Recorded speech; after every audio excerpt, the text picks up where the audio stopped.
Hola, buenos días, buenas tardes, bienvenidos. Estamos hoy iniciando nuevo curso, nueva sesión, nueva tanda del Seminario de Indiferente Virreinal y tenemos el enorme gusto de recibir hoy a Carla Fumagalli desde Buenos Aires y bueno, con la peculiaridad de que es una sesión en diferido que estamos grabando previamente y le agradecemos mucho a Carla pues toda la disposición porque no es fácil a veces, ¿no? Conjuntar horarios en lugares tan lejanos, ¿no? Y bueno, pues felices de iniciar nueva temporada con este, ya que estamos hablando con Carla de Buenos Aires, pues vamos a utilizar alguna metáfora futbolística porque pues sí o sí hay que hacerlo con este fichaje de temporada que nos permite abrir pues el curso de una manera tan interesante, tan buena y tan de Champions, ¿no? No me resisto a no utilizar una metáfora futbolística. Carla Fumagalli es doctora en Letras por la Universidad de Buenos Aires, becaria postdoctoral e investigadora asistente del CONICET a la espera de alta. Con una beca del mismo CONICET, perdón, estudió el doctorado en literatura y actualmente es jefa de de trabajos prácticos en la Cátedra de Fundamentos de los Estudios Literarios de la Universidad de Buenos Aires, donde también integra la Cátedra de Literatura Latinoamericana 1. Es especialista en los paratextos y las ediciones antiguas de Sor Juana Inés de la Cruz y actualmente sus investigaciones se centran en la autoría como problema durante el siglo XVII. Ha realizado estancias de investigación en la Universidad de Córdoba, en España, y en la Universidad de California, en Berkeley. Obtuvo la Rees Fellowship de la Bancroft en Berkeley y su tesis doctoral también hay que decir que obtuvo la mención honorífica del premio de Lhasa Maureen Avern, el premio que se otorga anualmente, ¿no?, a las mejores tesis doctorales con esa mención honorífica y que yo creo que en breve vamos a poder leerlo, ¿no? Porque se va a publicar próximamente y ahí tenemos mm, una primicia interesante, importante y anotar para este nuevo curso. Se va a publicar en breve en la editorial iberoamericana Verbuert, lo cual pues es un auténtico lujo. Am, ha publicado numerosos capítulos de libros, artículos académicos en revistas nacionales, argentinas e internacionales. Ha coorganizado el ciclo Más allá del libro, encuentro entre materialidades y literatura en el Instituto de Literatura Hispanoamericana de la UBA y es además correctora de estilo para distintas editoriales. Bien, es como decía un auténtico lujo y además hoy jugamos yo creo que con ventaja en campo, digamos, en campo casero, ¿no? En casa, porque con esta modalidad de diferido, ¿no? Que tenemos que adaptarnos por esta diferencia horaria, pues vamos a poder compartir alguna imagen, ¿no? Y eso, bueno, pues Carla nos va a hablar sobre las ediciones impresas de Sor Juana, ¿no? De Sor Juana Inés de la Cruz, esas, ah, perdón, Sor Juana Inés de la Cruz en la materialidad de sus libros y hemos pensado esta charla, este conversatorio en dos apartados, ¿no? En una primera parte, pues Carla nos va a contar un poco pues la metodología, la forma de trabajar en esa reconstrucción, ¿no?, de la materialidad del libro, ¿no? Interesante, importantísimo, porque va mucho más allá de la anecdótica, ¿no? Y nos permite pues ese enfoque sociológico y a la hora de establecer pues un poco ese archivo sorjuanino, ¿no? Cómo se reproduce, ¿no?, esas circunstancias de escritura, tanto por parte de Sor Juana como por parte de la crítica, y bueno, vamos a hablar un poquito en términos generales de tú hablas, Carla, lo has nombrado en alguno de tus trabajos como esa épica del desorden, ¿no? Que me parece pues una metáfora muy interesante para que de algún modo también nos lleva a ese espacio, ¿no?, general que nos habla del archivo latinoamericano y cómo es un archivo disperso, ¿no? Donde la diáspora de todos los materiales pues le confluye una especial mm, idiosincrasia, ¿no? A ese tipo de archivo. Entonces, vamos a ver una primera parte, ¿no? Sobre bibliografía material, sobre la sociología de los textos, como pues de algún modo la reconstrucción de, esta reivindicación, ¿no? Del paratexto, ¿no? En ese espacio liminal. Y luego en una segunda parte, ya centrándonos en Sor Juana, pues hablaríamos de esas ediciones barcelonesas, ¿no? De 1693, esas tres ediciones, ¿no? Cómo se produce pues esa red de libros. Y luego hablaríamos de esas ediciones también del 18, del 1714 al 1728, donde pues de algún modo empezamos a ver un proyecto de obra completa. Entonces vemos bueno, pues es un campo, una aproximación, una mirada a la que nos das con esa materialidad de la obra sorjuanina, pues yo creo que un tránsito muy interesante y muy sugerente que ya llevas varios años, ¿no? Trabajando. Entonces, bueno, pues con esta idea, ¿no? Con este primer acercamiento general, ¿no? Cuéntanos un poco, reivindicar, ¿no? En esta reivindicación del paratexto, cómo trabajas, ¿no? O la importancia de esa mirada que tú haces, ¿no? Tan valiosa en la obra de Sor Juana. Bueno, primero muchas gracias, Judith, por la invitación. Es un gran privilegio estar en este espacio que ha albergado tanta gente, tantos colegas que admiro mucho y soy muy fanática y consumidora del seminario, así que es un verdadero honor estar de este lado.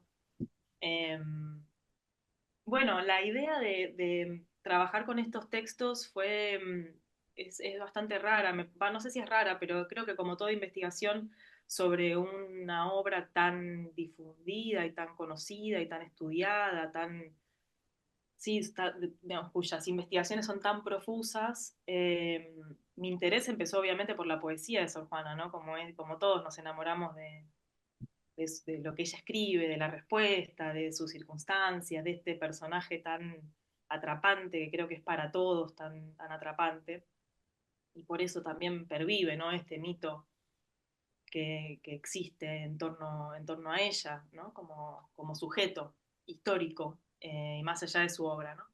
Un poco, eh, casi por casualidad, yo soy deudora, por supuesto, de Beatriz Colombi y de Facundo Ruiz, que son mis maestros, mis directores, mis colegas y amigos ahora. Ellos son los orfanistas, digamos, del Cono Sur. Eh, y gracias a ellos también empecé a pensar, o empezaron a circular acá en Buenos Aires los libros de Alatorre, que sacó en el 2012, me parece, sobre los textos acerca de Sor Juana, ¿no? Que eran 2 tomos. Mm, Y a partir de ahí empecé a leer como sin saber que en el campo en el que me estaba metiendo, pero empecé a leer en estos textos que lo que hace la torre es reunir los preliminares, aunque no todos, y también eso funcionó como gancho para empezar a ver por qué no todos, ¿no? ujú, De los libros antiguos de Sor Juana, y empecé a leer ahí cosas que me resultaron muy sorprendentes y muy repetitivas. Digo, como en el 89 o en el 90 o en el 92, especialmente en el 92 o en 1700, que son los 3 momentos de las primeras ediciones, ¿no? De la obra de Sor Juana, que son 20 ediciones, pero la primera es 1689, el segundo volumen sale en 1692 y después Fama y Obras Póstumas, que tiene el texto, por ejemplo, de la respuesta a Sor Filotea, publicado por primera vez en libros de 1700. Como en esas primeras ediciones, que son las que más toman a la torre, y también Francisco de la Maza en los 80 había juntado la fama de Sor Juana en otro libro, ¿no? O sea, ahí también hay un diálogo, una corrección, un primer intento de análisis de esos textos. No primero, porque Margot Glantz también ya lo ha hecho con el ujú. segundo volumen, eh, muy espectacularmente, ¿no? Como todo lo que hace. Eh, pero acercarme en ese recorte también me hizo ver justamente esta práctica de la crítica del recorte, ¿no? Del quitar de contexto. Y me hizo dar cuenta también que las obras completas que manejamos, creo todos, que están acá justamente, ahí, las de, las de Méndez Plancarte y Alberto Salceda también tienen esta práctica de la reorganización, ¿no? Digo, todos sabemos cuál es el soneto 195, cuál es ¿no? La redondilla 92, todos conocemos los números de esas ediciones y obviamente nos hemos nutrido muchísimo de sus estudios introductorios y de todas las notas increíbles que tienen esas ediciones de la década del 50, pero también me hizo darme cuenta que había algo ahí que estaba manufacturado en términos editoriales y que quitaba como esa reorganización de 3 libros en 4, la numeración y la reorganización por tema y por metro, que ya está en los libros originales, no es que no fuera una práctica corriente, pero digo, lo que hacen las obras completas de Fondo de Cultura es otra cosa. Ujú. Eh, Hacía, por ejemplo, que el soneto de la dedicatoria tan famoso, ¿no? El hijo que la esclava ha concebido y el prólogo al lector, ¿no? Estos versos, o esos versos, lector mío en realidad, porque tampoco son estos, son esos en realidad, esos versos, lector mío, que están juntos, uno luego del otro, en la edición de 1690, que es la primera reedición, que tiene muchísimos cambios respecto de la primera edición, que es Inundación Castálida, que es un momento también muy interesante en la historia editorial de esta obra, en donde desaparece un prólogo eh, en, en, prosa anónimo y aparece este prólogo de la mano de Sor Juana, ¿no? Esos textos en 1690 están uno al lado del otro y crean una figura de autora un poco extraña, ¿no? Un poco disonante, en donde ese soneto, el hijo que la esclava ha concebido, dedica, es una dedicatoria, ¿no? Es el soneto dedicatoria, así lo han nombrado, dedica su obra a la mecenas, mientras que en el prólogo Sor Juana tiene una voz autoral muchísimo más fuerte, ¿no? Como me hago cargo de estos textos y de hecho el romance termina y si no te gusta la pieza no desenvuelvas el fardo, ¿no? Como que le habla directamente al lector. Bueno, no es un romance, está bien, digo bien, un romance que hemos leído todos un montón de veces. Y esa separación en las obras completas corta ese diálogo y hace como, digamos, rompe de alguna manera una lectura posible en un momento muy particular de la obra de Sor Juana, que es, diría yo, como el pico máximo o casi el pico máximo de su popularidad, porque en España, que es en el único lugar donde se imprimen los libros, el primer tomo se edita 9 veces, que es un montón, y muchas, digamos, y muy seguidas los primeros años. Y 1690, que tiene muchos cambios con respecto al primer volumen, es un libro que incluye, agrega contenidos, bueno, que en las obras completas que nosotros todos consumimos eso estuviera ordenado distinto, a mí ya me pareció como, bueno, acá hay algo, acá. Hay algo que no estamos trabajando, que es cómo aparecían estos textos en su materialidad original. Y ahí apareció eso de que uno cuando se dedica a la investigación está siempre intentando encontrar la novedad, ¿no? Como, bueno, ¿qué puedo decir yo de Sor Juana? Mm. Después de ríos de tinta y gente tan increíble y capaz y que han hecho cosas y encontrado papeles y como yo no encontré nada, como ¿qué hago con esto? Yo voy al archivo, pero los libros ya están, no es que no están, no es que yo encontré un documento o como Beatriz con las cartas, o como Mm. digo, de los últimos hallazgos, o Rodríguez Garrido, no sé, mismo de la Torre con los enigmas, es como otro tipo de trabajo, ¿no? Es de alguna forma la novedad que pude encontrar es volver a los materiales originales y ver qué pasaba ahí. Y una de las cosas que encontré en los preliminares, leyendo los sueltos en este libro de la Torre, también era que las cosas que a mí en el siglo XX me parecían, o siglo XXI me parecían excepcionales, o ya pasaban dos cosas, o ya eran excepcionales en el siglo XVII, es como nos seguimos sorprendiendo por lo mismo, o al contrario, no eran un problema. no había ninguna mención respecto de cosas que para mí, por desconocimiento o por repetir hipótesis o frases hechas o como solamente por sacar conclusiones sin realmente saber del contexto, que era lo que, no sé, sin poder entender esta circulación, de repente no eran un problema, como decir una monja escritora, ¿no? ¿Cuántas veces hemos como discutido a ver si podía o no podía, si le permitían o no le permitían, si la persiguieron o no la persiguieron? Que es como no la serpiente que se come la cola, ¿no? O sea, Mm, mm, no se termina, no es una discusión que vaya a ser saldada. Y lo interesante que pasa en los preliminares es que no es un tema, digamos, es un tema que se aborda, pero no es un tema que se aborda por lo menos en los términos en los que yo imaginaba. No, no es una defensa de, no sé, las mujeres, sino es como es una idea de la escritura de temas no laicos como perdón, de temas laicos, de temas no religiosos, que se suponía que era lo que tenía que escribir una monja de clausura especialmente, o una persona religiosa en general. Digo, había algo ahí que yo pensaba que iba a ser un problema, que era que fuera mujer, además. Y no era el problema ese particularmente. El problema principal era que fuera una religiosa. Entonces empiezan a aparecer otros ejemplos, no solo de mujeres, que obviamente aparecen en los catálogos de mujeres, que sabemos, es un recurso muy usado, ¿no? La lista, el catálogo. Pero también aparecen personajes masculinos como ejemplos, desde San Agustín a otros, eh, más o menos conocidos, que, digamos, otros hombres religiosos o otros hombres de la iglesia, que obviamente escriben muchísimo en los libros de Sor Juana, dicen cosas como, no se puede ser religioso todo el tiempo, ¿no? Usan, de hecho, como parábolas y historias bíblicas y qué sé yo, de tensar la cuerda del arco, ¿no? Hay hasta esa metáfora. Uno no puede mantener la cuerda del arco tensa todo el tiempo porque se rompe. Y ese tensar la cuerda del arco es como mantener una vida piadosa y exclusivamente religiosa o dedicada a la teología las 24 horas.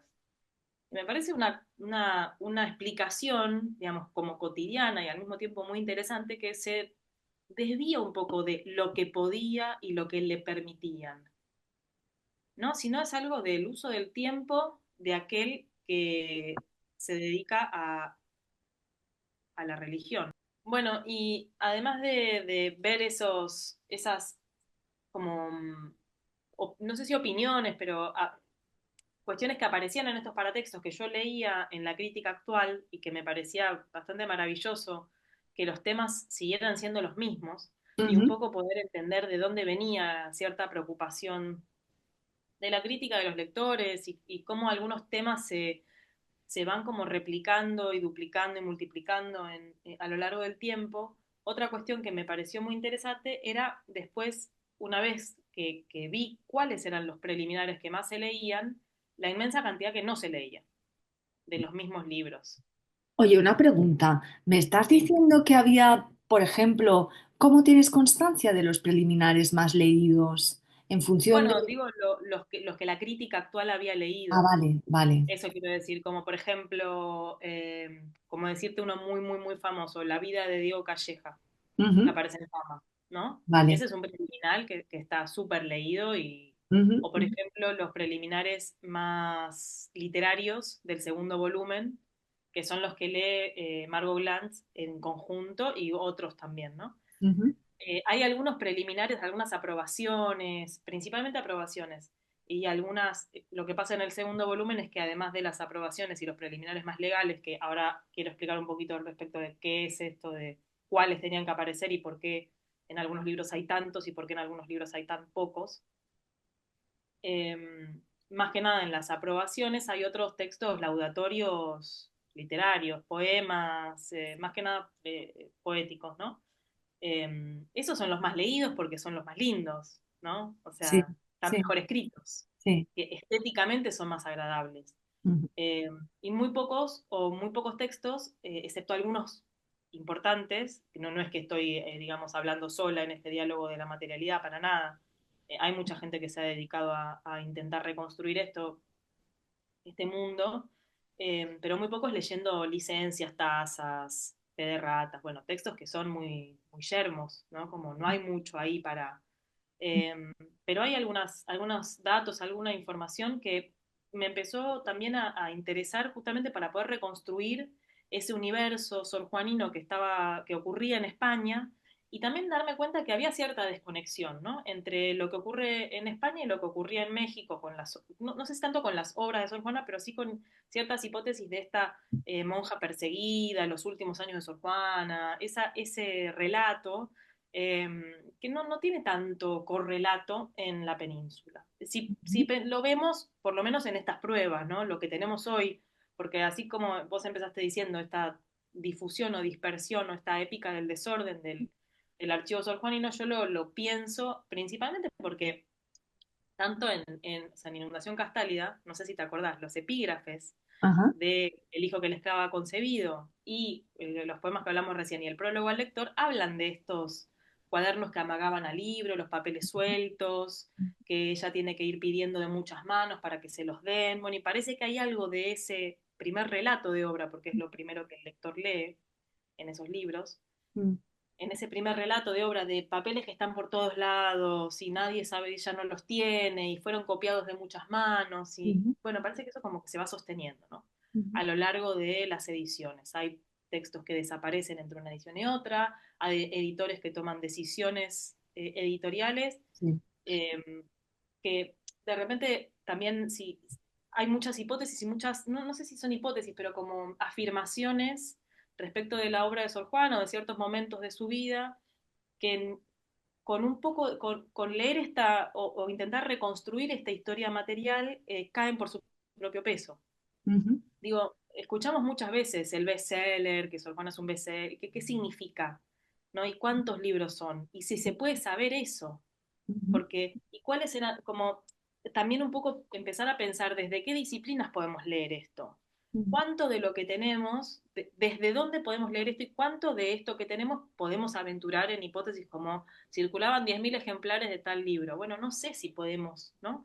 Como Sí. un poco poner en cuestión algunas afirmaciones que todos hacemos o repetimos, Ujú, pero solamente cuando uno se empieza a meter un poco más en este mundo, se da cuenta que hay, por ejemplo, cierta retórica, ciertas ujú, prácticas cotidianas de la práctica editorial que solo tienen que ver con eso. O, ujú, por ejemplo, vos dijiste al principio que esto se aleja un poco de la ecdótica, y es cierto, yo no hago una edición filológica de los textos, no es lo que estoy haciendo, no comparo ediciones, ujú, de hecho, en el libro hay muchos libros que se dedican a eso. Por ejemplo, ¿qué pasa entre la carta tenagórica y la crisis de un sermón? Son textos distintos, hay correcciones ahí, probablemente de la mano de Sor Juana, que serán interesantísimas, pero no es lo que mm, estaba buscando yo.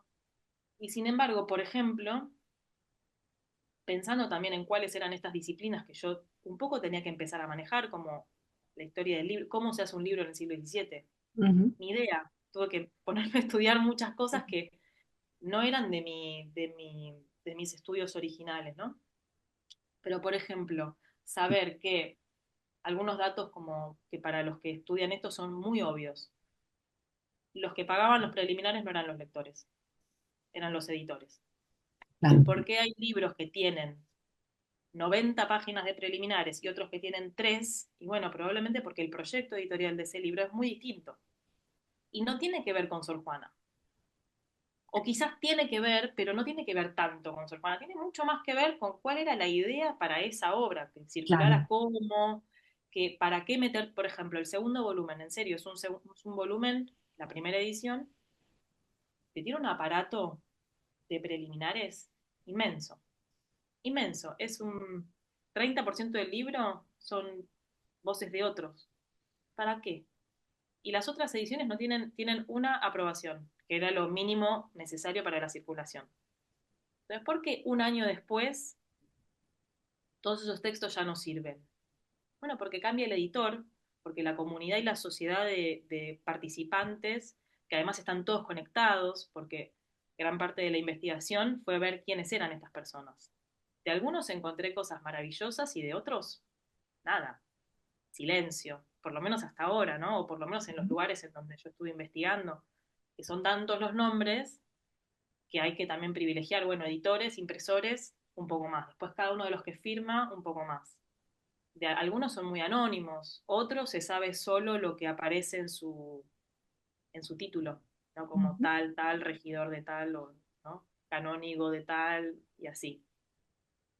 Y en esa como reconstrucción de un momento, de una instantánea, en donde estos lazos sociales y lazos económicos y lazos culturales hacen, por ejemplo, el segundo volumen una plataforma para estos sujetos muy particular, ujú, que no ocurre cuando ese libro se vuelve a editar un año más tarde, por ejemplo, en Barcelona, porque el proyecto de ese editor es otro. Y no tiene que ver con qué, no, porque la obra de Sor Juana en Barcelona se recibe o se hace o se encuentra o tiene esto, o hay tal polémico, tal otra. No pasa, para mí, mi hipótesis es que no pasa por ahí. Y que todo lo que nosotros leemos en el siglo XX es un poco la puesta en común o la acumulación de todas estas figuras de autora, que mi apuesta principal es esta, ¿no? Que cada uno de los libros, no cada una de las, no cada volumen, no el uno, el 2 y el 3, sino que cada una de las ediciones, tanto del primero como del segundo como del tercero, proponen una figura de autora única, ¿no? Y ajá, esto viene un poco de la ecdótica, viene de Gianfranco Contini, ¿no? ujú, De la escuela, eh, creo que Las Mañana, no sé, quizás me estoy equivocando en este punto, pero es de Gianfranco Contini la propuesta de que cualquier edición crítica es una hipótesis de trabajo. ujú, Y esa idea es que no solo el aparato de variantes que puede tener una edición crítica en términos filológicos, sino que todas las decisiones que se toman a la hora de editar un libro, hoy y en el siglo XVI y de acá para siempre y en el medio también, todas las decisiones que se toman hacen a una hipótesis previa de trabajo, que puede ser, por ejemplo, si, digamos, por ejemplo, en el segundo volumen que estábamos hablando antes, es un libro que tiene los dos textos más fundamentales de la obra de Sor Juana, que son Primero Sueño y La crisis de un sermón. ujú, Los dos se publican ahí. Eso es fundamental. Y todas las personas que empiezan a participar en ese volumen lo saben. Y muchos de los textos destacan la crisis de un sermón y destacan Primero Sueño. De hecho, hay una aprobación que dice que Primero Sueño debería editarse con comentarios, en prosa y con comentarios, como Las soledades de Góngora, ¿no? Las ujú. soledades comentadas. Imagino que de ahí viene también, ¿no? la, la, la inspiración, justamente porque Primero Sueño y sea la manera de Góngora, qué sé yo. Eh, ese tipo de intervenciones también da lugar a entender qué era lo que significaba participar de ese libro. Y al mismo tiempo, quiénes son los que participan de ese libro. Porque terminan siendo sujetos bastante relevantes en las academias madrileñas, en las academias sevillanas, perdón, porque se imprime en Sevilla. Y empieza para mí a transparentarse una situación de que es el lugar a donde había que estar. O era una oportunidad aparecer con un poema ahí. Claro. Y de hecho, lo que ocurre con ese libro en particular es que esa colectividad, esa comunidad de sujetos, todos varones, en este punto, que aparecen en este libro, y en Fama sí hay una pequeña comunidad femenina, un núcleo femenino de preliminares, pero antes no. En ese núcleo de varones que escriben en el segundo volumen se puede ver en sus historias personales también una apuesta por cierta renovación poética. eh, de los novatores, ¿no? Como de esta época a caballo entre el siglo XVII y el XVIII. Eh, y parece como que todos estos sujetos, después algunos van a formar parte, por ejemplo, del proyecto Borbón de la Real Academia, que también tiene que ver con esa renovación más tecnológica, incluso más cultural. Y parece como justamente Primero Sueño y La crisis de un sermón son dos textos muy relevantes en términos intelectuales, incluso en ese contexto. Entonces, de repente, hay algunas hipótesis que nosotros manejamos, como la polémica de la crisis de un sermón, que quizás no son tan acabadas o no son tan obvias o tan intensas, o por lo menos no son tan como las pensábamos, por lo menos en la península. Que no haya habido una polémica respecto de este texto en América sería, digamos, querer tapar el sol con la mano, no funciona, hay evidencia de eso. Pero tampoco podemos decir que fue un problema en la península para que no la editaran o para que no circulara, todo lo contrario, es un texto muy relevante en esa historia editorial, ¿no? De hecho, en la reedición de la que quería después mostrar algo, de 1714, perdón, de 1715, aparece publicitado, ¿no? En este libro viene la crisis de un sermón, 1715, o sea, 20 años, un poco, casi 20 años después. Hay algo en ese texto que se vuelve, digamos, símbolo de cierta erudición y de manejo de la escritura que ya existía contemporáneamente. Y bueno, la idea también de trabajar con estos textos, como decía, es ver cuáles son las retóricas que están funcionando, qué textos eran obligatorios y cuáles no.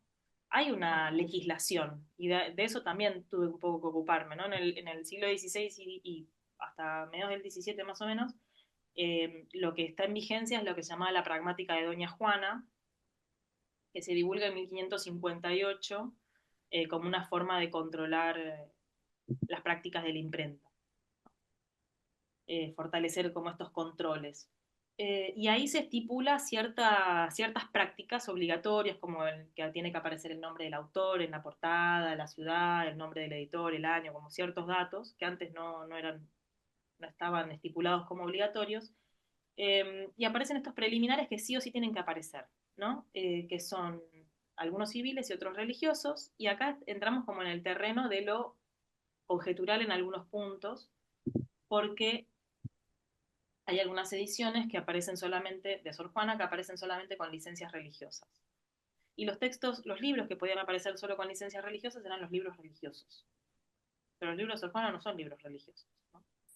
Digo, no son manuales de prácticas ni sermonarios, no son solamente, son libros de poesía.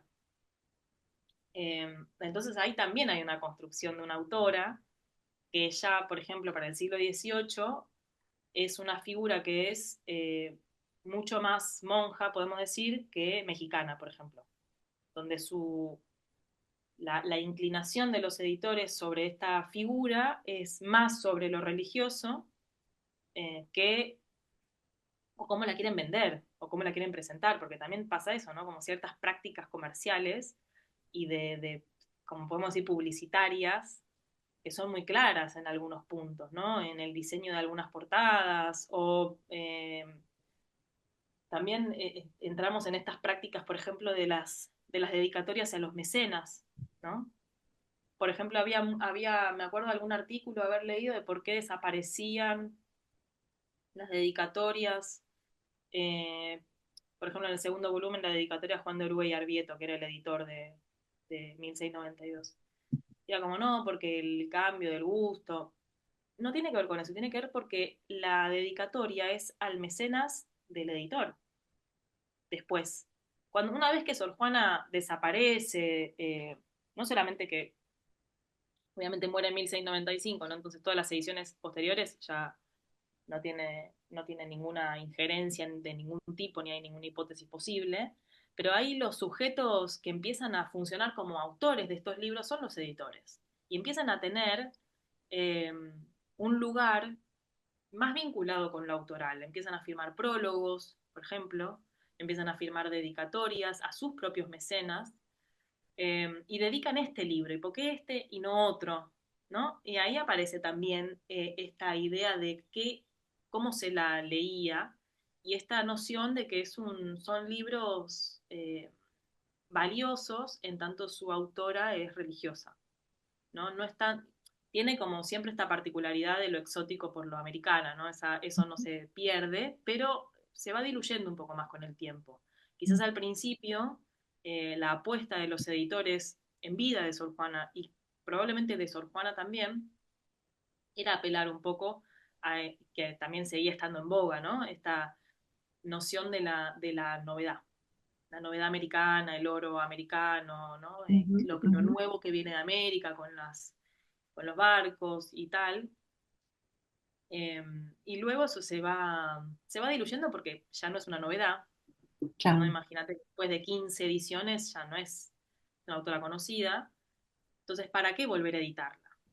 ¿No? Bueno, entonces ahí hay como una apuesta comercial muy importante, porque los editores son los que financian estos libros, el lector solo paga por el volumen de la obra, los preliminares los paga todos el editor, entonces si hay un montón, hay un motivo por el cual tiene que haber un montón, y si, no hay, y si hay muy pocos, es porque se está buscando también el máximo rédito comercial posible, ¿no? Claro, Sí, cuando estábamos preparando un poco el diseño de la sesión de ahora, hablábamos, ¿no? De que en este campo de trabajo que propones, el 18, el mercado editorial del 18 es un espacio interesantísimo y vincular la tradición textual de recepción de Sor Juana en ese momento es interesantísimo. Cosa que, por ejemplo, bueno, pues hablábamos, ¿no? Que sucedía algo parecido con el teatro del siglo XVII, cómo se convierte en un gran negocio en el XVIII, a pesar de que a lo mejor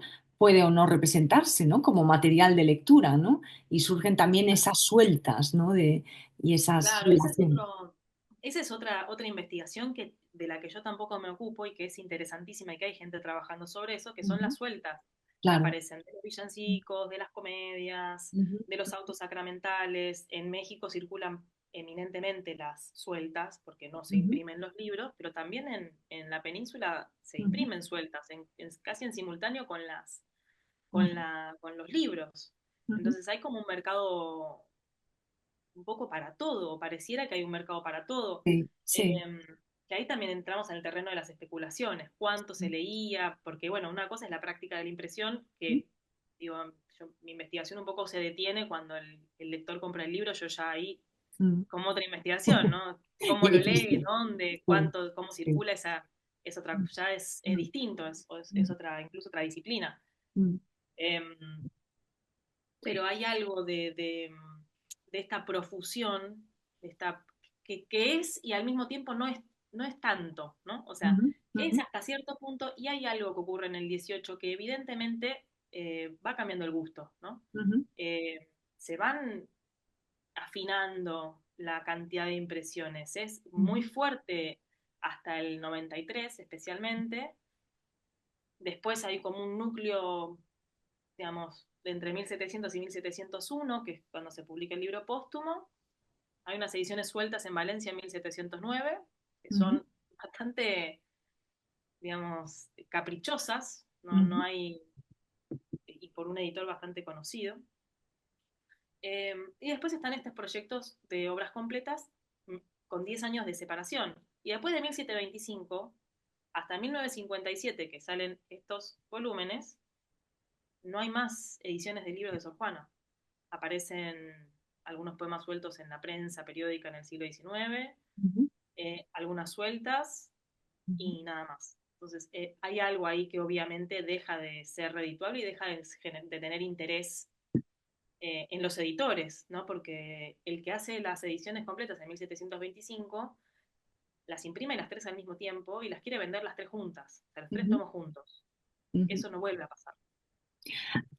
Me parece eso interesantísimo, ¿no? O sea, yo creo que bueno, con esa perspectiva de trabajo, ¿no? Pues da muchísimo juego, porque por ejemplo, la idea de conjugar, ¿no? Dentro de estos proyectos editoriales, de lanzarse a unas obras completas, ¿no? Intentar sistematizar y reunir todo ese material disperso, me parece interesantísimo y además algo muy raro en el sentido de que, como dices, ¿no? No vuelve a, es algo muy puntual que forma parte de esos momentos, ¿no? Y luego ves ese vacío, ¿no? Que nos lleva hasta el 19 y en el 19 no sé, yo lo poco que sé, ¿no? De ese momento, la fascinación es más que por la obra, por el personaje de Sor Juana, por la biografía. Entonces, Sí, por aparecen eso, muchas biografías en periódicos, ¿no? Muchas ilustraciones,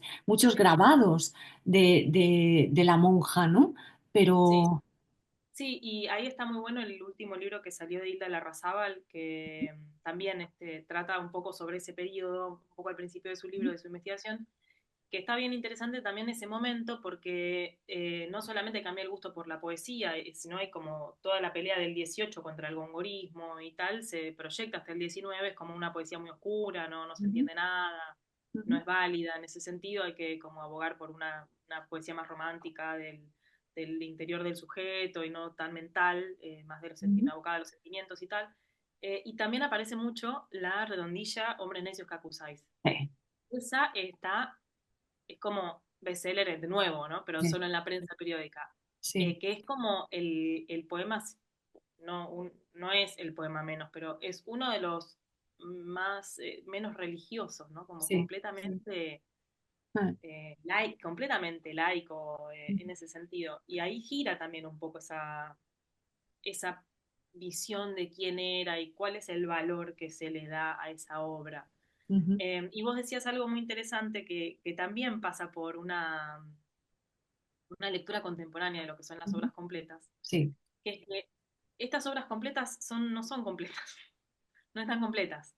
claro. Y no hay una voluntad de completud, de tener todos los textos. Mm, No es eso, no es esa la intención. ujú, Eh, Porque habían, digamos, porque no son, a ver, si podemos pensar en los editores de Sor Juana, que son los grandes editores que editan su obra, la que piensan los libros, después están los reeditores, ujú, que toman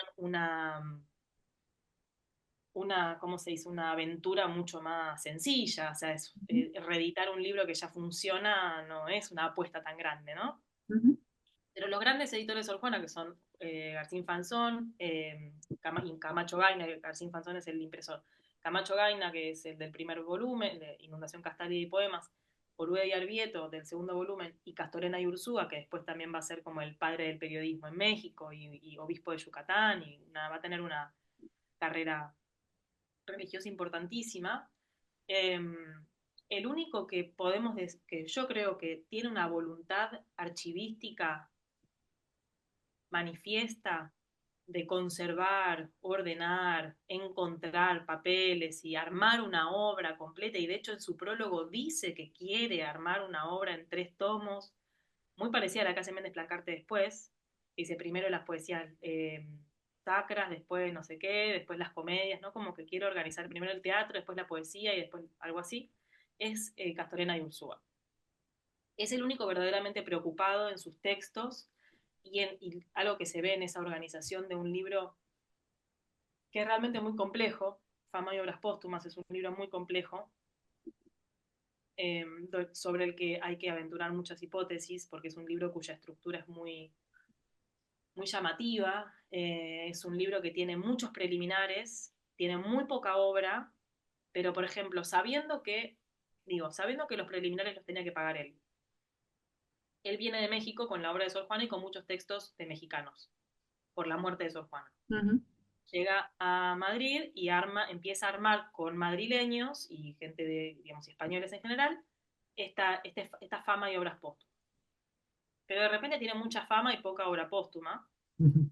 porque realmente hay muy pocos textos en fama y obras póstumas. Está la respuesta, algunos ofrecimientos y ejercicios religiosos, una traducción y no mucho más. Entonces lo que hace es ubicar toda la fama de mexicanos, escrita por mexicanos, en la obra, paginada, para que el lector la pague. Entonces se arma una estructura de un libro muy extraña, que es como preliminar, obra preliminar o posliminar, pero esos posliminares están paginados, o sea que no son realmente paratextuales, sin embargo tienen una función paratextual.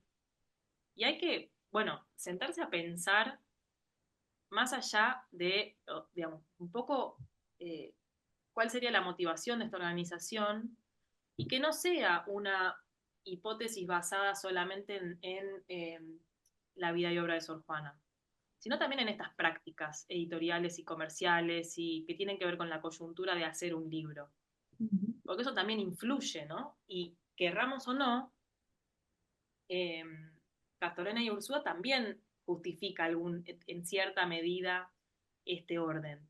Después se le traspapelan textos, o sea, es una edición muy desorganizada que después en las reediciones provoca nada, que desaparezcan poemas entre una y otra, digo, es como compleja. hay intentos de reorganizarla, tiene muchas emisiones además, es decir, muchas versiones de encuadernación, hay por lo menos creo que 3 estados distintos de esa edición, entonces a veces uno encuentra un libro y está organizado de cierta forma y encuentra otro, y bueno, es como un libro muy difícil de entender, eh, y al mismo tiempo es el único que tiene esa voluntad de coleccionista. Mientras que estas obras completas, tanto la del 14 y 15 como la del 25, son malas en ese sentido. Porque lo que yo creo es que no son obras completas en el sentido de poner a disposición todos los materiales de Sor Juana, sino poner a disposición los 3 libros juntos, al mismo tiempo. Hay algo de la simultaneidad y no de lo completo, que claramente no era una preocupación. No era una preocupación, porque incluso, y si querés podemos ir un poco a esas manifestaciones de esas obras completas que son tan interesantes. Eh, ¿Lo hemos hecho bien? ¿Puedes compartir? sí, a ver, sí, puedo. Acá, por ejemplo, bueno, acá están las Sí. primeras, las ediciones de eh, 1693 de que sí que podemos hablar un poquito de este sujeto que es súper interesante. Mm, Es un catalán que edita un año después, primero, perdón, antes, en 1691, José Llopis, que es un catalán, nacido en Sitges, que tiene su imprenta en Barcelona, en 1691 ya imprime su versión de poemas, en donde ya añade textos, que están villancicos principalmente. Él como que tiene acceso a sueltas, justamente de villancicos, más que nada. En 1691 ya incluye textos nuevos. En 1693, cuando publica el segundo tomo, fíjense que también dice ahí añadido en esta segunda impresión por su autora. Georgina Sabat de Rivers en el 95 ve que hay 3 portadas distintas, ¿no? Está esta, que tiene un dibujo distinto, una viñeta diferente, pero también es 1693, y esta. Este es el ejemplar A, según Sabat de Rivers, que tiene esta viñeta. Es exactamente igual, excepto por el dibujo. Esta es la B y esta es la C, según Sabat de Rivers, ¿no? Si van a ese libro, ese librito que ella saca en el 95, está esa hipótesis. Eh, pero este personaje es súper interesante porque es un personaje, uno de los pocos editores que hace algo con la obra de Sor Juana. No son muchas las reediciones que hacen cosas o digamos, tienen alguna apuesta particular. Eh, Llopis tiene una voluntad de tener los libros de Sor Juana, de completarlos, de brindar a sus lectores alguna novedad, pero muere en 1699. O sea, muere antes de completar en 1700 Fama y Obras Póstumas. Pero eh, Rafael Figueró, que también era un impresor importantísimo en Barcelona, el impresor más importante de Barcelona, eh, imprime Fama y Obras Póstumas en 1701 en Barcelona. Entonces, de alguna manera, esa voluntad de tener todos los libros impresos en Barcelona se completa por un colega. Pero este personaje es súper interesante también y muchos de estos datos los tomo de un investigador catalán que se dedica a la investigación de la imprenta en Cataluña, muy interesante, que también trabaja con Rafael Figueró y con muchos talleres de imprenta de la época, que es Xevi, Camprubí y Pla, que con él me ha ayudado un montón a pensar estas cuestiones y a entender si era posible que un solo impresor pudiera imprimir 3 veces el mismo libro durante un año y para qué. Porque es loquísimo, ¿no? Como que haya 3 revisiones del mismo año, del mismo libro, hoy es muy raro de pensar, y conociendo un poco las prácticas de la imprenta en el siglo XVII, fines del siglo XVII, también es bastante llamativo. Especialmente porque cuando se ven los libros enteros se nota que hay que los tipos, digamos, las letras, se vuelven a reutilizar entre impresión e impresión. No están exactamente iguales, colocadas en cada página. No son digamos, no son impresiones o reimpresiones, digamos, podemos decir más mecánicas o más inmediatas en donde solo cambia la portada. Cambia todo el conjunto de los libros. Entonces pasa algo en el medio, se reutilizan los tipos. Entonces, bueno, algunos datos, ¿no? Por ejemplo, la pregunta que a mí me surge viendo esto ¿es posible sacar y por qué? ¿No? Primero, también dar cuenta de que estas impresiones de Barcelona son las que más circulan en América. Oh. En general, están en todos lados. Y hablando de la profusión y la difusión de las obras de Sor Juana, no están todos los libros en México, por ejemplo. Para poder, todos, de todas las ediciones, ¿no? Hay que viajar un poco. Están todos en la Biblioteca Nacional de España, eh, algunos en Estados Unidos, algunos en México. Pero digamos que pareciera como que hay mucha cantidad de estos barceloneses, ¿no? En general. Eh, y lo que podemos decir es que se imprimían en este año, por ejemplo, Shopee imprime solamente 4 libros. Entonces sería medio raro que 3 de esos libros sean el mismo libro. Es posible, pero sería un poco raro. También conociendo las prácticas de cómo se obtenían las licencias, también estando en Barcelona, que es otro reino distinto, las disposiciones castellanas tampoco eh, no era obligatorio seguirlas, entonces tampoco hay ni privilegios, ni como da igual, esa marginalidad de Barcelona respecto del centro editorial, tanto de Sevilla como de Madrid, le da ciertos beneficios en términos de poder editar sin nada, ¿no? Y esto que la portada dice con las licencias necesarias, solamente uno de estos tiene las licencias bien. Eh, Tiene pocas licencias, tiene como una licencia, también porque las prácticas en Barcelona no eran tan estrictas, y menos para las revisiones. Las revisiones, una vez que ya había pedido licencia para imprimir, si ya se la habían otorgado y uno hacía una revisión, a veces con una licencia civil ya era suficiente y nada más, o a veces con, por ejemplo, los libros religiosos tenían que tener licencia de ordinario, ¿no? Que era licencia normalmente de la misma orden del escritor o escritora. Esto se cumple a medias. Eh, pero la licencia civil, la licencia, el privilegio, la tasa y la fe de rata son textos obligatorios en todos los libros que se impriman en el Reino de Castilla y Aragón. No funcionan tanto, sí, siempre en las primeras ediciones. Esos están siempre, se cumple siempre la voluntad de esta, porque van con manuscritos. Después cuando van a reimprimir, lo más probable es que se haga, bueno, voy a reimprimir esto que ya está, se tramita una licencia civil, se hace la tasa y ya el privilegio no lo puede sacar un editor que reimprima, porque el privilegio era como una especie no es derecho de autor, porque no es del autor, es un privilegio de impresión que duraba 10 años normalmente, eh, en el que otros editores no podían volver a imprimir este libro Ujú, en el reino. ujú. Eh, por eso hay un privilegio en Sevilla para el segundo volumen, pero no en Barcelona, entonces ese privilegio no Ah, corre, bien. no importaba. En Ujú. Sevilla no se iba a poder volver a imprimir. Pasa lo mismo con los libros impresos en Madrid. En Madrid no hay reimpresiones. Hay afuera, hay en Zaragoza, hay en Lisboa, hay en Valencia, hay en Barcelona, hay en otros reinos. Pero los privilegios se cumplían. Eh, que tenían que ver, digamos, el que no cumpliera el privilegio además corría riesgo de perder sus materiales de trabajo, pagar multas bastante importantes, la destrucción de los materiales, era muy grave.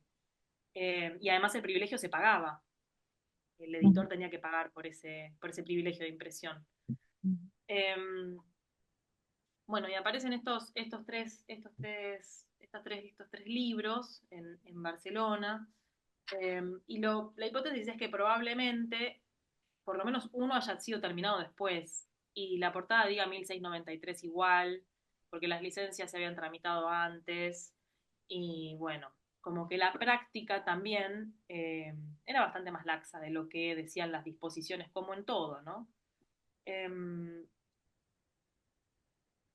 una cuestión fundamental de este sujeto que es muy interesante es la conexión que tiene con América, ¿no? Porque que aparezcan textos nuevos, en 1691 añade villancicos que se van a repetir en la primera edición, perdón, me ordeno, en 1691, en su edición de poemas, que es el primer libro de Sor Juana, él incluye villancicos que van a aparecer en la primera edición del segundo volumen. Cuando él hace su edición del segundo volumen, saca esos materiales, porque él ya los había impreso en su primera edición, en su libro del primer volumen. Entonces es como que este sujeto arma su propia obra de Sor Juana para Barcelona, donde mueve contenidos del lugar.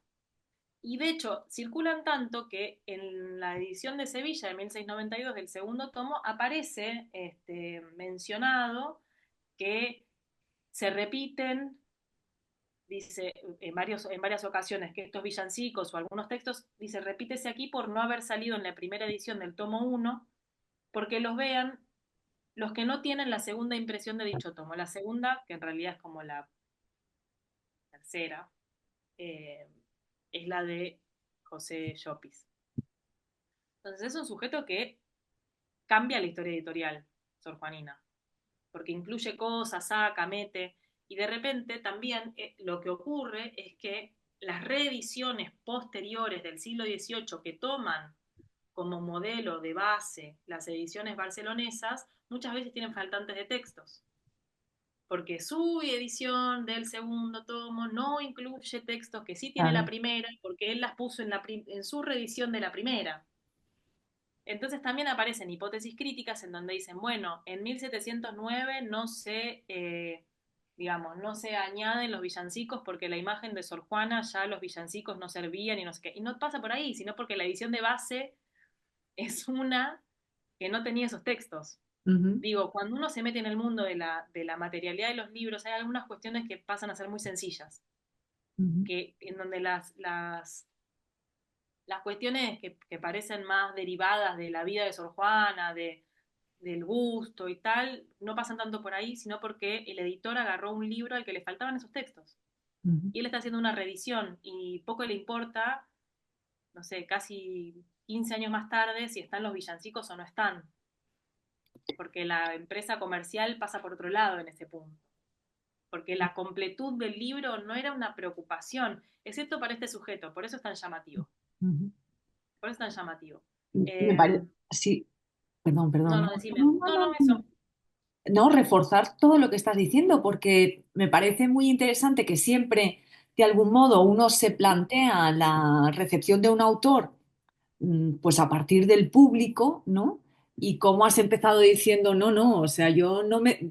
Mi trabajo termina cuando el libro ya está impreso, a partir de ahí no es mi campo de acción. Entonces, me parece muy interesante cómo de algún modo nos estás planteando cómo la intervención del editor ha mediatizado absolutamente la recepción de Sor Juana, ¿no? Y qué Completamente. importante pues en esos, ese papel, ¿no? de Llopis, ¿no? Como en ese diseño y como esa edición pues también va mediatizando otras ediciones, ¿no? Sí, completamente. Además es un sujeto que realmente toma muchas decisiones al respecto. Y también aparece acá esta noción de cómo es que se hace de todos estos textos americanos, porque es como que tiene la primicia de verdad. Él dice añadido en esta segunda impresión por su autora, pero por supuesto que la hipótesis de que Sor Juana haya tenido contacto con este sujeto es prácticamente nula, no hay ningún trazo ni Ujú, nada que conecte a Sor Juana con Barcelona, de hecho, en ujú. general. Pero sí, este personaje tenía un hermano, que ahora estoy buscando acá eso, su hermano que era Salvador Llopis, era marinero de Sitges y comerciaba libros con América, su Ah, hermano. Sitges era un puerto muy relevante también en la época, un puerto comercial muy importante. ujú. Eh, y en 1686, José Llopis, María Andreu, Rafael Figueroa, que también va a publicar Fama y Obras Póstumas después, y Vicente Suria, que son todos impresores de la ciudad, hacen un acuerdo con Salvador Llopis para mandar libros a América. entregan libros encuadernados y ambas partes se reparten los beneficios y Llopis, o sea, los dos hermanos, son los que más invierten en la empresa. Entonces, hay ahí ya una pista muy fuerte de cómo era que Llopis se hacía de estos materiales. Si el hermano comerciaba libros con América, digo, los barcos van y vienen, ¿no? Entonces, y además se sabe que una práctica comercial libresca muy frecuente era el intercambio de libros. Ujú, Eh, entonces, seguramente traían libros, comerciaban particularmente en Puebla, por ejemplo, y después en México, y se llevaban o sueltas, o no, obviamente no manuscritos, eso no, es mucho más probable, y hay algunos textos que lo estudian, es mucho más probable que haya llevado las sueltas impresas eh, para incluirlas después en sus obras, ¿no? Y obviamente un interés particular por la obra de Sor Juana, porque no es que imprime cualquier cosa ni de todo. Hay un interés por América que tiene algunos otros libros de historia de México y qué sé yo, que aparecen, pero la obra de Sor Juana es particularmente relevante en su producción, especialmente en estas tres ediciones tan seguidas del segundo volumen, que también un poco podemos ponernos a pensar esta relevancia de, como decíamos antes, de este libro como el libro, para mí, el libro más relevante de la obra de Sor Juana. Hay como un antes y un después. Acá hay una consolidación autoral muy fuerte con La crisis de un sermón y con Primero Sueño, que antes en las ediciones del primer libro hay como una tentativa de presentación, ¿no? De justificación, de legitimación en términos literarios y de legitimación en términos personales, que ya en el segundo tomo no se ve eso. Hay otra figura autoral acá que es celebrada. Por ejemplo, este mote tan frecuente de Sor Juana Sabia en todas las ciencias aparece acá principalmente, a partir de este libro, no de los anteriores. Entonces hay wow. algo que ocurre acá en esa figura autoral que antes no estaba pasando. Y es una construcción editorial, Ujú, porque no es una construcción propia. La de la difusión, la de la profusión de ciencias no es algo que Sor Juana diga de sí misma, aun cuando en la respuesta habla de que ella para conocer todo, ¿no? Lo del trompo y la óptica y bueno, un montón ujú, o incluso su propia biblioteca y qué sé yo, aún eso no es tan preeminente en su propia autofiguración como sí lo es esta aparición en sus libros, ¿no? De ujú. otros. Pero bueno, este personaje es realmente fascinante.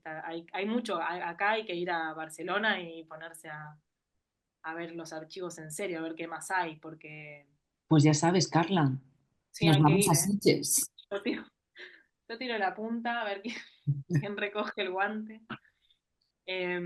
Bueno, y después lo otro que quería comentar eran estas obras completas que también ocurren bastante alejadas del momento de popularidad máxima de Sor Juana, que es 1714 y 15 y 1725. Y el primer intento de estas obras completas, que son esta portada, 1714, que está en el pie, dice José Rodríguez y Escobar, y se vende en casa de Francisco Lazo.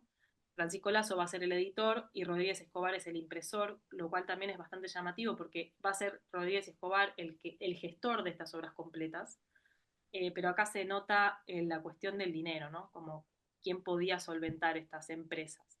Pero la idea es de él, ¿no? Y vamos a ver cómo sabemos esto. Este es el primero. Este es el segundo. Ven que acá dice en que va el crisis sobre un sermón de un orador grande entre los mayores, ¿no? Se hace una publicidad en la portada de este. Es el único que lo hace, pero es muy interesante que aparezca esto. El segundo es de 1715, que dice por José Rodríguez y Escobar, impresor de la Santa Cruzada, y no hay, o sea, el impresor es el editor, también algo raro, no, normalmente son dos personas, y la tercera, que es del año anterior, también por eso es como extraño, en donde aparece Francisco Lazo, pero cambia el impresor por este sujeto que se llama Antonio González de Reyes. Y es del mismo año que el primero, en realidad.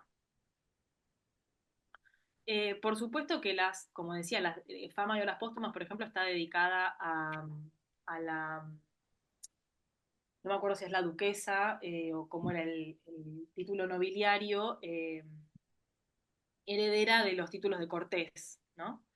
Y a la reina Mariana de Neuburgo. Obviamente, después de la guerra de sucesión, no va a estar dedicada a la reina Mariana, entonces aparecen otras dedicatorias, ¿no? Sí. Eh, por ejemplo, acá dice la soberana emperatriz de cielo y tierra, María Nuestra Señora. Son dedicatorias eh, religiosas. El primero está dedicado a San José y a Santa Teresa. Eh, un poco sobre este sujeto, ¿no?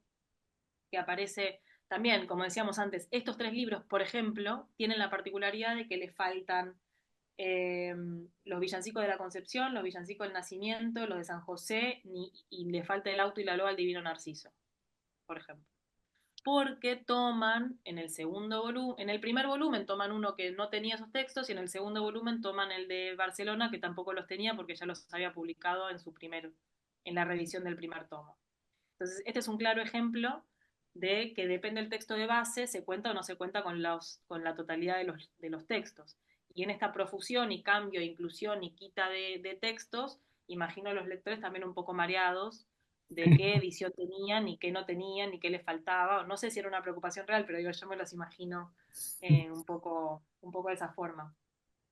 Lo que tiene de lindo este texto o estas dedicatorias es que en el primer tomo este sujeto, Rodríguez y Escobar, eh, dedica bueno, a San José y a Santa Teresa y confiesa y dice que hace 11 años que quiere imprimir los tres volúmenes de Sor Juana.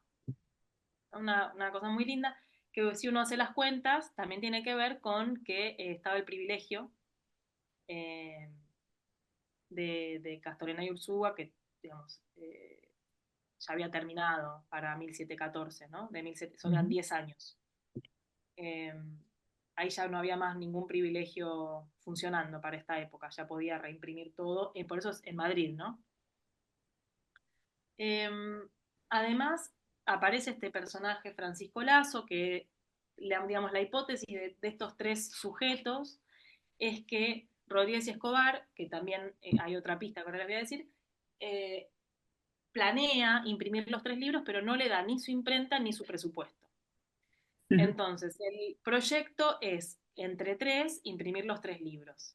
Francisco Lazo, que además, digo, esto es una hipótesis, pero también descubrí muchos lazos entre ambos, que eran impresores de la misma hermandad, eso también, habían trabajado juntos en otros proyectos, los tres habían trabajado juntos en otros proyectos, entonces eran como sujetos que claramente tenían una vinculación comercial, por lo menos.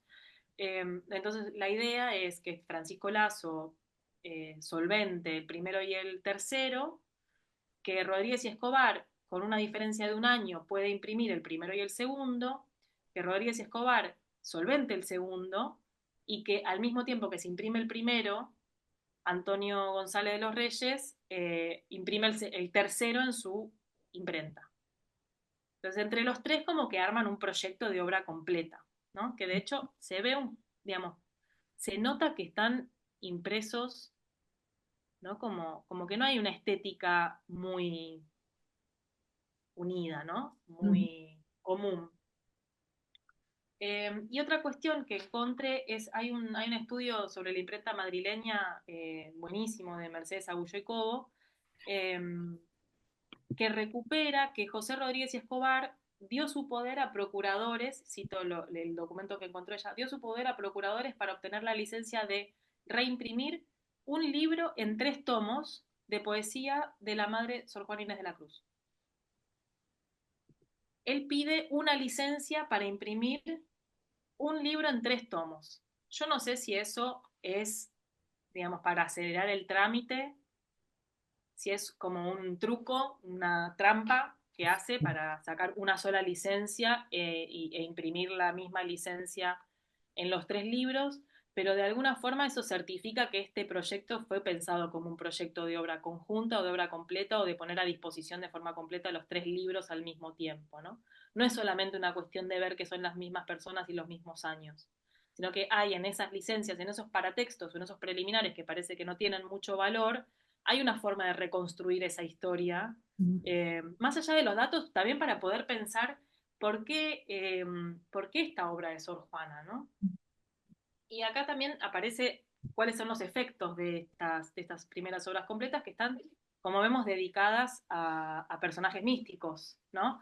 Y estos personajes místicos también hacen que Sor Juana para este momento, como decía antes, es más bien, y se ven las dedicatorias, se ven los textos que aparecen, es más bien una monja que escribe que una poeta americana, Ajá, aunque aparece poetisa americana, porque se repiten la estructura de las portadas ajá, se repite desde el principio, ¿no? ajá, Pero las dedicatorias, también la práctica de la escritura de dedicatorias a personajes celestiales tenía que ver con la temática del libro. ajá. No era una decisión arbitraria. Digo, no dedicaban a San José un tratado de medicina, ¿no? Digo, hay una relación de una práctica y de una retórica específica de estos paratextos que tienen ciertas justificaciones, que no es algo aleatorio y que no solamente tienen justificaciones en cómo se hace, sino en los efectos que tiene a posteriori en esa construcción de esa obra. ¿Qué es esa obra que se pone en circulación, ¿no? Y por último, esta noción de obras completas se ve bastante más acabada en 1725, que también son ediciones que no son muy buenas, también le faltan textos, especialmente el de Fama y Obras Póstumas, le falta, por ejemplo, la 10ª acróstica de la Mecenas de Sor Juana, que es un texto bastante famoso, es anónima, pero bueno, ya se sabe que es de ella, por distintos estudios. Eh, Esa no está, por ejemplo, pero porque es una edición que no es muy cuidada. Acá se ve también una voluntad comercial muy importante. Y una cosa que no dije antes, que es una hipótesis propia, que está en el terreno de la conjetura por completo. No tengo más pruebas que lo que creo que puede ser y que me gustaría que sea, pero realmente es una hipótesis completamente conjetural, que es la idea de por qué en estos años, ¿no? 1715 y 1725. Y bueno, una idea es que también ocurre, lo más loco es que también ocurre con Fondo de Cultura Económica, que son los aniversarios de la muerte de Sor Juana. ¿No? En 1715 se cumplen 20 años y en 1725 se cumplen 30 años del aniversario de la muerte. Y hay algo ¿no? Como el aniversario, como ese volver a la fecha, la rememoración.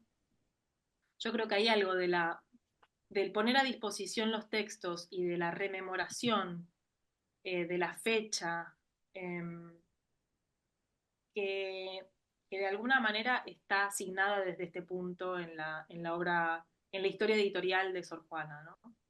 Eh, es una hipótesis, digo, no tengo muchas certezas.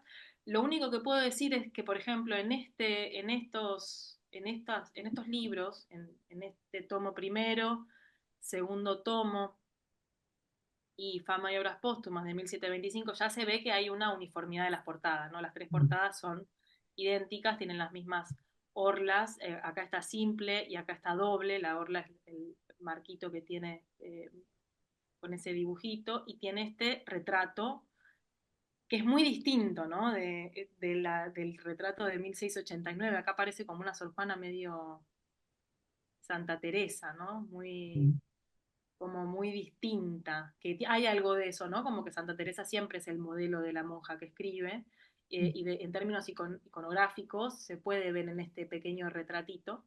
Y lo que aparece en este pequeño retratito son estas cintas en donde dice, arriba dice Sor Juana Inés de la Cruz, cruz con un dibujito, religiosa jerónima en México, y abajo dice, de edad de 44 años, nació año de 1651, que no es un dato que aparezca mucho la edad y los años, pero de alguna manera como que condensa en este pequeño que está con la pluma y el libro y la corona de laureles, condensa finalmente como conociendo los retratos anteriores, que son mucho más, uno usaste en el folleto para la conversación de hoy, y otro es el que está en Fama y Obras Póstumas, perdón, en el segundo volumen, son, digamos, retratos con mucha iconografía, Ujú, y en Fama y Obras Póstumas también, con otros sujetos, con muchos elementos, son retratos de página completa. Esto es como una especie de viñetita que condensa y concentra como en la máxima expresión, perdón, en la mínima expresión, los datos más relevantes. Y a ujú. mí me llamó un poco la atención de por qué la fecha, por qué la edad y por qué la fecha. Digo, bueno, quizás, no lo sé, podrían haber puesto, si era para el aniversario de la muerte, podrían haber puesto algo más evidente, pero digo, bueno, qué sé yo, es una linda hipótesis, que quedará en el terreno de la conjetura hasta que o alguien me dispute que es imposible que sea, o hasta que yo pruebe que fue así, que bueno, no sé qué ganamos probando esta cosa, ¿no? Pero en algún punto De es momento una linda idea, nos conviene como enigma, un enigma más y ahí está. entre tantos, ¿no? Yo creo que nos has hecho todo un repaso paratextual interesantísimo, porque desde luego yo creo que en todos esos elementos tradicionalmente residuales o periféricos es donde realmente podemos anclarnos, ¿no? Y uno se siente cómodo para bucear en esos espacios y precisamente contrastar y lanzar otras hipótesis y sugerir. Yo creo que hoy nos ha sugerido muchísimo. Y a mí me gustaría recuperar una cita que me pasaste para el título del seminario, pero que por cuestiones de diseño no pudimos encajar, donde decías, Sor Juana Inés de la Cruz en la materialidad de sus libros, ¿ok? Y ahora viene la cita, dice, no como soy, sino como quisisteis imaginarlo. Y me parece que tiene todo el sentido, ¿no? Porque a la hora de ver esa mediación del proceso editorial a través de la materialidad de todas estas ediciones, que no es gratuito y está claro que tienen una razón de ser de que hayan sido en Barcelona o hayan sido en un momento muy concreto, ¿no? Y me parece que no es gratuito, ¿no? Ese espacio. Y me parece que en No, esa mediación los editores tienen mucho que decir y tienen mucho que hacer y por tanto hay que leerlos mucho porque uno imagina a través de la materialidad de lo que recibe, ¿no? Y está claro que con esos versos,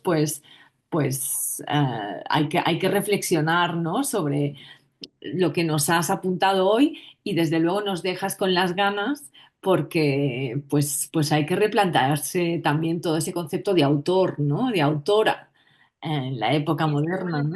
la verdadera participación? La verdad, como basamos, creo que basamos muchas de nuestras hipótesis en la voluntad, Mm, y creo que no es ahí necesariamente el lugar más rico ujú, para pensar a nuestros autores y autoras, especialmente en este momento en donde mm, en cada libro de cada autor hay tantas otras voces, sí, sí. hacen cosas. Mm.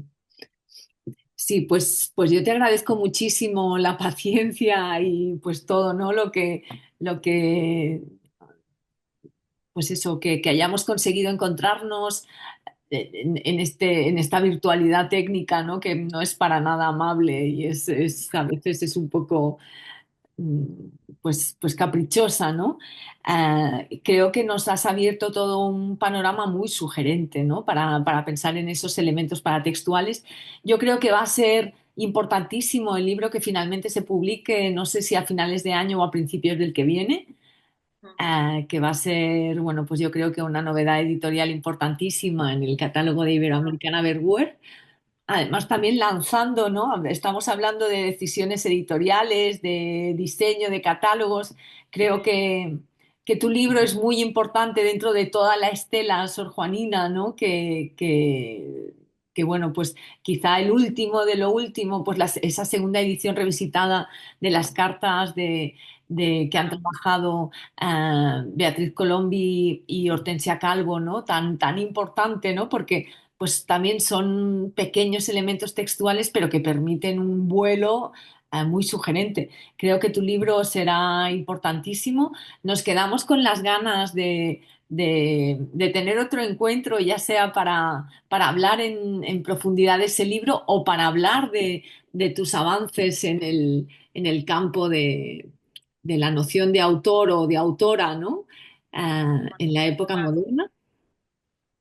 sí, sí, Y cuando quiera, siempre a disposición y muchas gracias por el espacio y bueno, espero que sí, que cuando salga el libro sea de utilidad bueno, realmente es un tema que me apasiona bastante y es un poco raro apasionarse por textos tan menores, pero también creo que forma parte de una noción de volver a leer algunas cosas descuidadas y darnos cuenta que hay muchas respuestas ahí, porque no es Sor Juana, digo, es cualquier libro de cualquier época. Ahí hay información y hay hipótesis posibles y hay un recorrido posible y una reconstrucción de un mapa, una reconstrucción de una historia que muchas veces dice cosas interesantes. sí, pues nos lo has abierto hoy el panorama, el mapa, nos has trazado ahí ya la dirección a seguir y muchísimas gracias, Carla. No, no, gracias, gracias a vos.